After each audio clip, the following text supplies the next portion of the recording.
Good day. Welcome to The Dope with another episode of Superwoman in the travel industry. Joining us today on the Superwoman of Travel, we have somebody who has 26 plus years of rich and meritorious work experience in our industry. Please welcome Ms. Neelu Singh, Managing Director at HRS India. A large part of it has been in the online domain, making technology and customer centricity her main focus.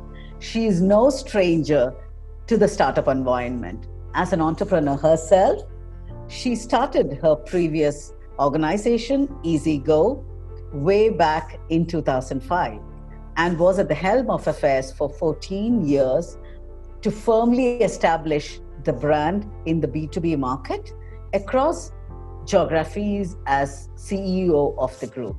Prior to that, she has held multiple roles within Kuoni Travel Group in India, one of the market leaders in the global business travel market. As an outsourcing provider for global corporations, HRS simplifies the process. The process is related to hotel stays and offers travel managers and travelers themselves forward-looking solutions. Hi Neelu, welcome to our show. And how are you feeling today? Thanks, Rajni. Good, yeah. Thanks so much. Really appreciate it. Thanks for the invite. How has your previous journey been? Like, where did it all start? Where did this travel bug, bite you? When? Yeah, it's quite a weird one though. I just want to share a brief story. Dad was in the army, so we kept traveling to various places, and I was a science graduate, and I was waiting for my postgrad classes to begin, and I had cleared microbiology, biotech both, and I was contemplating taking one of those areas. And as a summer job, I picked up a job with Sita, and those days Dad was in Agra. So and whole intention was to spend 2 months of my summer time, trying to do something, keep myself occupied. Didn't realize that it'll become like my profession forever. And that is how it started. Yeah. And initial years, couple of years, I was with Sita. I spent a lot of time in Delhi, of course, and it was a great training being with Sita. And those days, Sita and TCI were the two organizations that existed in this country. And so I got trained with Sita, and I had the good, opportunity of working in different areas and stuff like that. So subsequently, of course, after Kuoni takeover, I moved to Bombay, and since then I've been here. Yeah, it's been like great.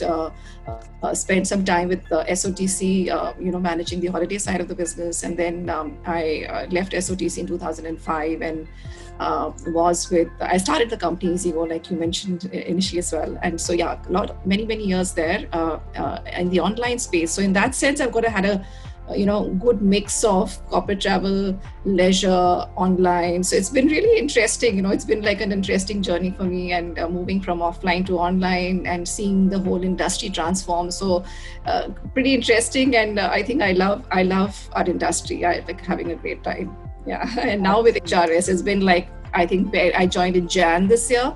So it's been like barely 8 months now. What do you handle here? So I look after the business in the Indian subcontinent in terms of, so HRS is in the corporate travel space and lodging space, and the whole, the big model for the company is to offer end-to-end lodging services to the corporate. And, we don't find such models that exist because it's all driven by technology as the key foundation of the company, and data analytics. So, like the whole DNA of the organization is like that. So even the kind of people that we hire are, people from consulting backgrounds, who've had experiences in technology space, people who understand data, who are able to, read data and are able to sort of make good use of data. So I think it's very, very differently driven in that sense. The DNA of the organization is quite different from what you get to see in this industry. So I'm really having a ball of a time. I'm enjoying myself because it's something I really enjoy. So yeah, it's been nice. So we are working with mostly Fortune 500 companies globally as well. So we occupy almost 35 to 40% of the market share with Fortune 500s. That's it globally. We are managing their end-to-end lodging programs and using the likes of Google, Amazon, and all the technology companies that you can think of. I think they do appreciate technology, analytics, etc. So it's been quite interesting, the whole procurement piece, the data piece, how to optimize the entire lodging end-to-end solution for the corporates. That's been the broad space that I operate. That's lovely to know.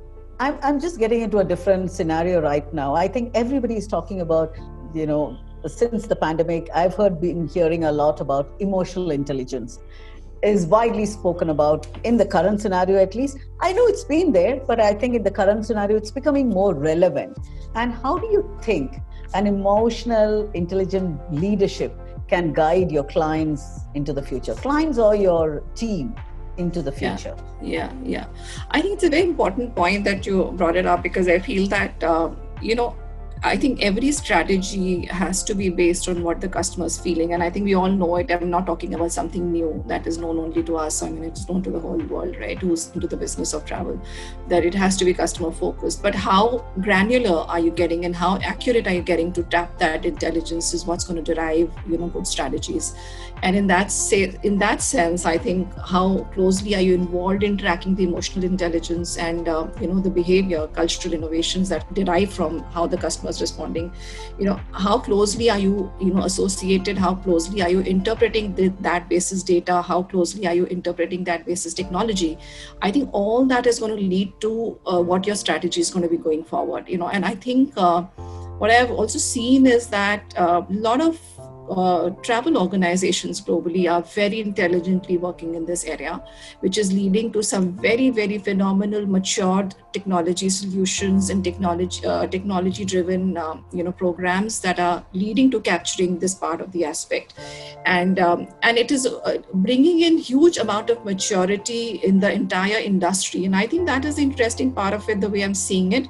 And it's going to get more and more data driven, it's going to get more and more technology based, and it's going to be interesting. I think the key will be that how are we going to interpret all of this. I think do we have the capability, the skill set, and the more we're going to develop that skill set internally is going to make us really valuable for our clients. And I think we do that a lot in our organization.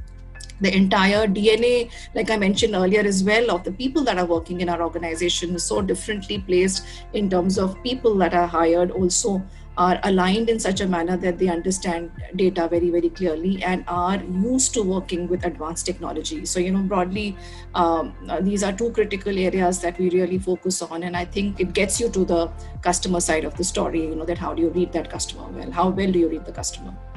Travel technology is a big part in your life. How do you think technology can improve the industry better?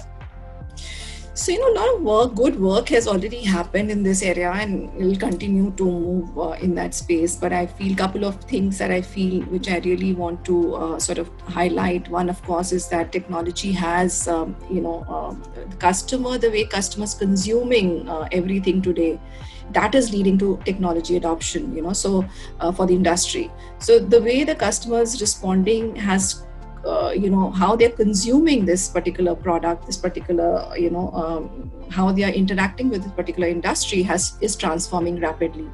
And because the consumer's consumption is transforming rapidly, it is important that the industry is also transforming rapidly, in alignment with what the consumer is doing. And as a result, a lot of innovation we are seeing, a lot of focus in terms of personalization, because how personal it is to each user. I think that is becoming very, very crucial, and not only in the space of B2C, but even in the B2B space with corporations as well. I'm seeing that personalization is really becoming very, very crucial. Second aspect is about how the kind of online tools that are evolving in the industry as well, that how quickly are you able to adopt those tools within your organization to be able to serve this ever evolving consumer.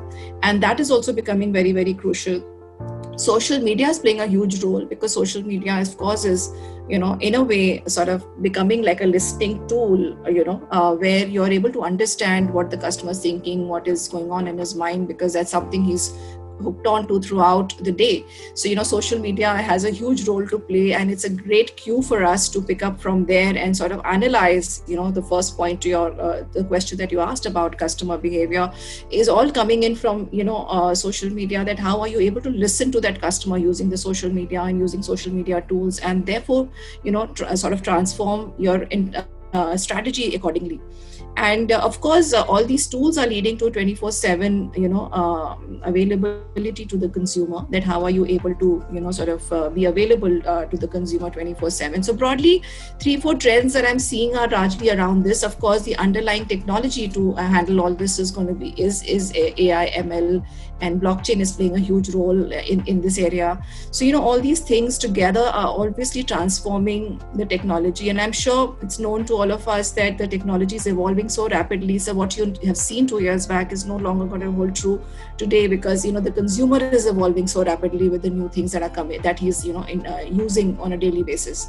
So yes, pretty much this, Ranjani, from my side on this particular aspect on technology, because it's really, really, it's an interesting phase, but I think it's a phase that industries really going to grow along with this phase, because it's moving in the direction of maturity in a market like India.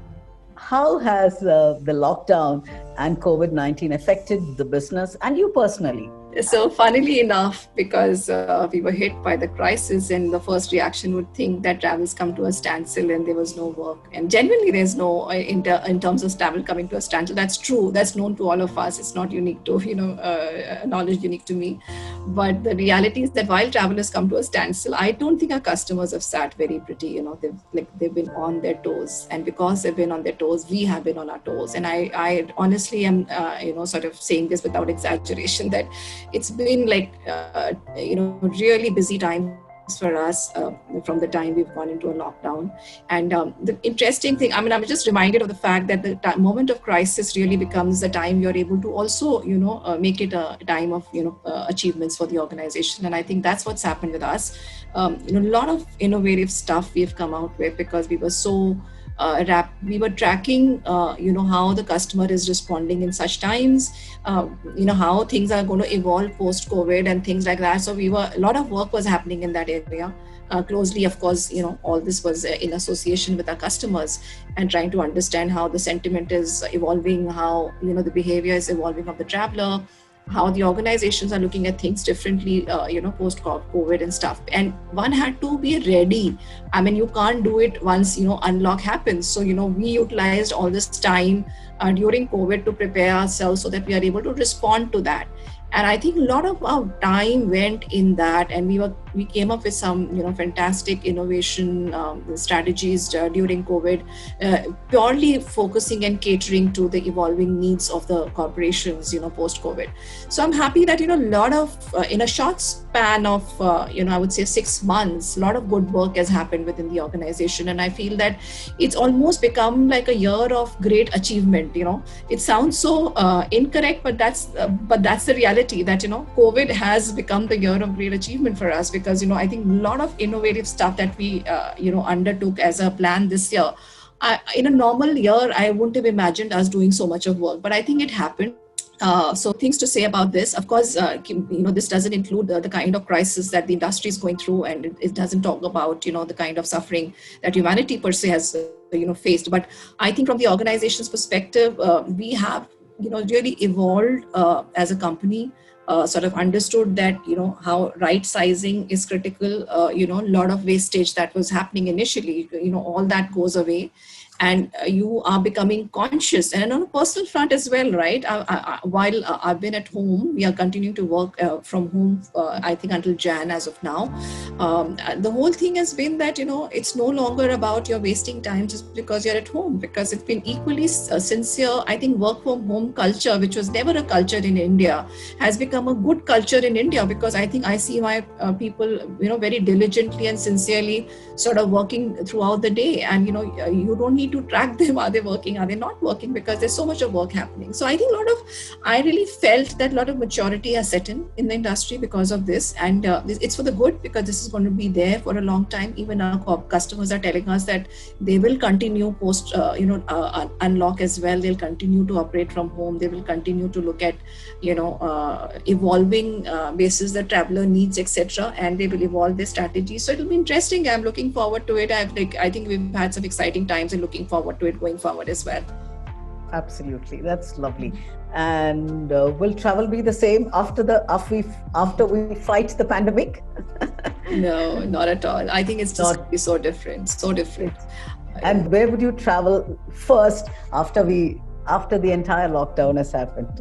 I want to go all over personally, but I think I wish all my customers go all over. One place would you want to go? Yeah, difficult. Yeah, very tough question, Ranjini. I have a long list, honestly speaking. I want to do it one after the other. But I think I really feel that I want to go and, do some bit of beaches and hills would be my first priority right now within India, because I think we all need a break. We all need to get out. I think we all dying to get a break, all of us. So I think I would love to, when Goa would be the closest to my house in Bombay, so I would rush to Goa or the first opportunity that I get.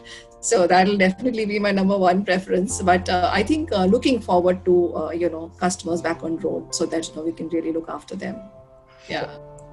Thank you for that. And what are your views on or perspective on the way forward, basically on the sustainability and the growth plans and the cultural innovations? See, on corporations, large corporations, small, medium-sized, all corporations are going to be very, very cost conscious for some time at least. Things are going to be focusing a lot around, how to save money, because I think the lowest of the phases we've seen during this time. And even not necessarily our industry, but across industries, people have faced, except one or two who've really benefited from this time. But I think more or less every single industry has suffered this. So, everybody's focus is to reduce costs. So there's a lot of pressure on the P&L.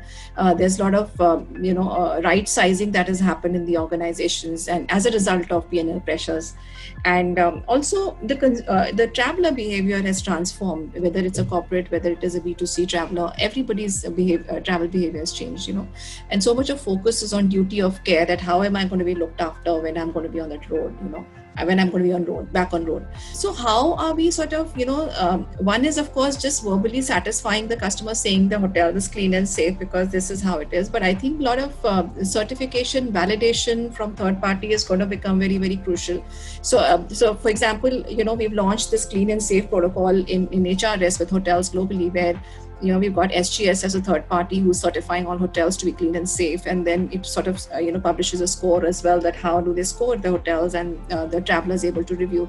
So a lot of these things will become a part of the norm, that how are you giving the confidence to the end traveler that it's safe to travel, it is fine, we've checked everything, it's good to go, please go ahead. And it's not because we are saying this, it's not a sales pitch, but it is a certified sales pitch, because we've got somebody who's verifying all this. So that definitely duty of care has become like a critical piece. And also what has happened, the way procurement priorities and the way individual priorities in financial planning, etc., all that has changed. Like B2C traveler, the priorities of where the financial planning is sitting in their lives is also transforming. Likewise for corporations, where does travel sit in terms of their priority, etc., because video conferencing and all of that, work from home, etc., has become the norm.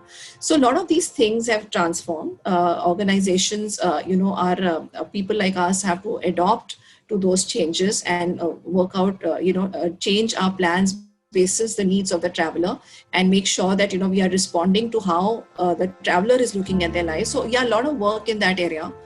In our lives as well, we have changed the way our corporates are looking at procuring accommodation. We are trying to sort of come up with strategy to suit their current needs, because what meant important for them as of 6 months back, it's not the same anymore. So those priorities have changed. So we've adopted how we are going to be looking at their procurement pieces post COVID and stuff.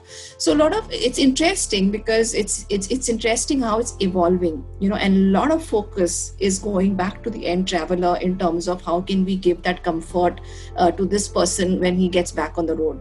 And everything is revolving around that. but every single thing is revolving around that, so yeah, it's going to be a duty of care is going to be really the most crucial piece post COVID, and I think a lot of energies are going to go from everyone's side to take care of that aspect. Thank you so much, Neelu, for such a wonderful, inspiring conversation with us. And do you have a short parting comment? I think we would love to hear from you.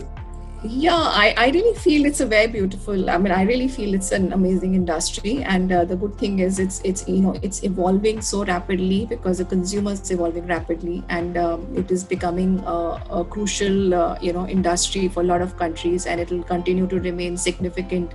It will continue to grow as a significant industry even in India, and the quality is improving. The maturity is getting established. So I mean, I definitely would recommend people that listen, you must give it a try, because I think I've not had a dull moment in last 28 odd years in this industry. I think it's been ever evolving for me, and I think I've just been so fortunate to be a part of this evolving industry and continue to learn even today, and look forward to many more years going ahead in this industry as well. Yeah.